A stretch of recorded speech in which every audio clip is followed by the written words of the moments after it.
సుమారుగా 15 సంవత్సరాలైంది. మేము అంచెలంచెలుగా ఒక సిస్టంగా వస్తున్నాం. ఎందుకంటే భారతదేశంలో ఉన్న రైతులందరూ 65% భారతదేశంలో ఉండే రైతాంగం. ప్రతి రైతు బాగుండాలనేది మా ఉద్దేశం.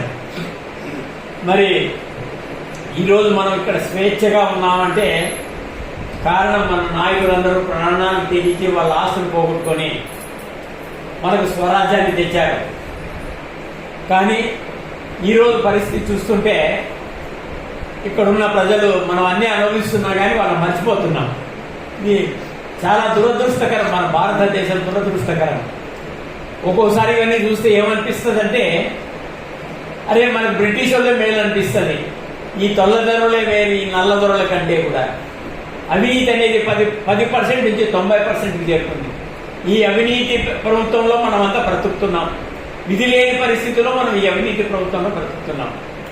మరి ముఖ్య కారణం 14వ శతాబ్దంలో మన వేమన గారు ఒక రాజు కుటుంబంలో పుట్టిన వ్యక్తి.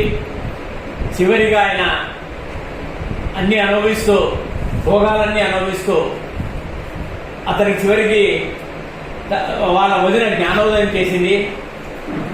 ఆ తర్వాత ఆయన ఒక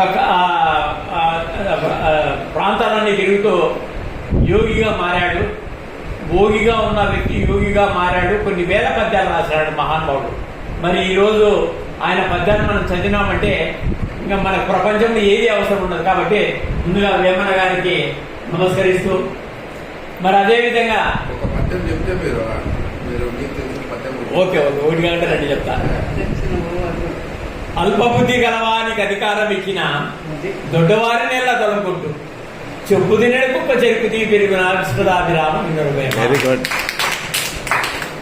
తల్లిదండ్రుల ఎందు ధైర్యని పుత్రుడు పుట్టనేమి వాడు గిట్టనేమి పుట్టను చదువు పుట్టదా గిట్టదా విశ్వదాభిరామం. ఉప్పు కప్పురమ్ము ఒక్క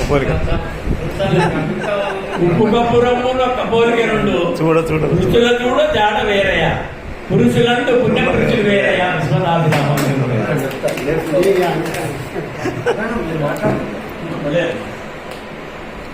ఎంత చదువు చదివి ఎంత విన్నను కాని ఎంత విన్నను కాని ఈనుడు అవగుణంకు మానలేడు గొప్పు పాలగడగా పూర్ణ మలినందు విశ్వదాభిరామం.